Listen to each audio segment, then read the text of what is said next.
Welcome to this sacred geometry session. Today, I'm drawing a hand-woven hexagram, a six-pointed star created through two interlaced bands. This figure, though simple in appearance, holds profound symbolic weight. Using just a compass and a ruler, I begin with a circle, the eternal whole, and guide you step by step into its division, construction, and transformation. From this geometry arises a star of perfect balance, 3 green arms, 3 violet ones, forming a visual dance of duality and unity.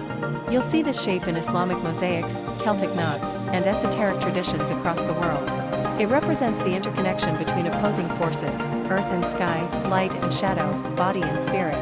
Each stroke of the brush, each line of construction, it's more than a drawing. It's a meditation. It's a reminder that all things are woven together. As I move from pencil to watercolor, I invite you to focus on the rhythm of creation, the contrast between solid and soft, between sharp symmetry and flowing texture. I chose green for vitality and deep violet for intuition, two energies that intertwine like threads of the soul. If you feel inspired by this symbol, you can draw along with me, or simply watch and allow your mind to quiet, your breath to deepen. And if you'd like to learn how to build this figure from scratch, just let me know in the comments below. I'll gladly make a full geometry tutorial just for you. Thank you for being here. And if this art speaks to your inner world, subscribe and walk this creative journey with me.